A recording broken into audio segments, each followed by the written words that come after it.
Hi friends, my name is Chaitanya Patke and welcome back to my YouTube channel. In this video we are going to pay a tribute to one of the greatest fast bowlers, if not the greatest fast bowlers by some estimation of many people. That is James Anderson, that he retired after the first test against England at Lord's, and what a fantastic career he has had. More than 700 wickets, close to 708 wickets.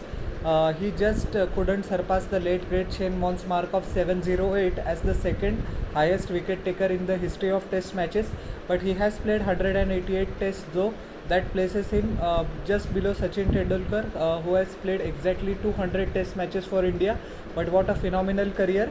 I would not go into the details of why James Anderson was literally forced to retire, because it is not a good thing.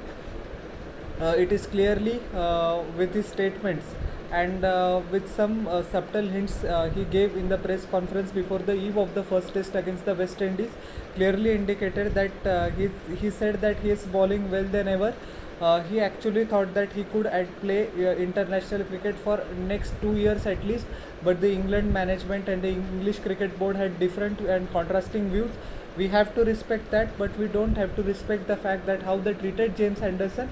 But I think I will make a video on that at some later date. Why I am paying tribute to James Anderson? Actually, no fast bowler in history of cricket will ever play 188 test matches. As they say that records are actually meant to be broken, but this record will stay intact till eternity, because as we know that more preference these days by fast bowlers is given to the shorter formats, especially the T20s, the T20 internationals, the various T20 leagues, the ODI cricket. The ODI World Cup is still of 50-over World Cup is of utmost significance. Winning the T20 World Cup has given by India has given the T20 World Cup relevance and extra edge as well. But what about the Test cricket? What about the World Test Championship? It is actually a great initiative by the ICC to keep the longest and the best format of the game relevant. But ask yourself any question, whether any bowler, fast bowler currently has the wherewithal, has the dedication, has the fitness that James Anderson had. The answer is probably no. No bowler in history, as I said few moments ago, will ever play close to 188 test matches, because the toll that the constant injuries take on the body of the fast bowler. At regular intervals, the cricket boards have the tendency to rest their premier fast bowler. They pick and choose their series to stay relevant for a long period of time, to stay sit for the marquee series. That is, for example, any prominent fast bowler will who has a history of injury will not consistently play against small sides like Sri Lanka, but he will be preserved by the cricket board to play against what you can say England in England, Australia in Australia, South Africa in South Africa, New Zealand in New Zealand, etc., etc. So that is the testament, and we have to salute to the testament and the longevity. Longevity is the important word of James Anderson. He made his test debut against Zimbabwe in 2003, so 21 years have passed. He has continued to be the servant of the England cricket team, and no other fast bowler has given so much to test cricket as James Anderson has. We don't have to forget that James Anderson is still England's leading wicket taker in the ODI format, despite the fact of not playing any ODI for England since the 2015 World Cup.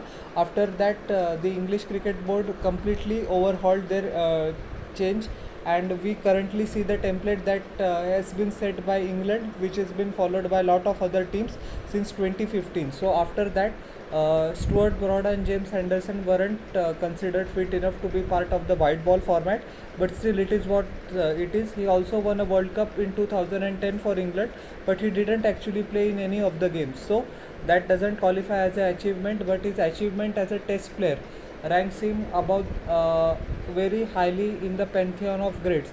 But where does James Anderson actually stand as compared to the previous era greats like Malcolm Marshall, Joel Garner, Wasim Akram, Glenn McGrath? Where does he stand? I think he stands in those category. I think James Anderson is the third greatest test fast bowler of all time, behind Wasim Akram and Glenn McGrath, I would say. Some people might also say that Curtly Ambrose and Walsh were better, but I think just for the longevity reason, and many people think that James Anderson was actually a bully in home conditions, that is in England, where his ball seam and swung both ways. The ball did his bidding, the red cherry did his bidding, but actually his average, especially towards the latter stages of the career, improved drastically in the subcontinent as well. In India, he has the record of being the test bowler of any foreign country with the highest wickets. So that is the testament to his ability to reinvent himself, not just be a hometown bully in England. He mastered the art of reverse swing pretty late in his career, but he used that to its fantastic effect in Sri Lanka, in England. He performed well against Pakistan in Abu Dhabi as well. So he has performed extremely well for England, and in subcontinent also he has been proven his worth. And whenever he wasn't getting the wickets in the subcontinent, at least he did try to keep one end clean, keep one end dry, and allowed the pressure to build on the batsman so that the other bowlers can take advantage and take a wicket. So a fantastic career, which I think he could have played at least for a couple of years longer, but he actually should have had no regrets. He made Test cricket a better format, and he gave his all for the white shirt of England. He should also be remembered for his best ODI performances, especially in the 2003 World Cup, where I remember he wreaked havoc against Pakistan.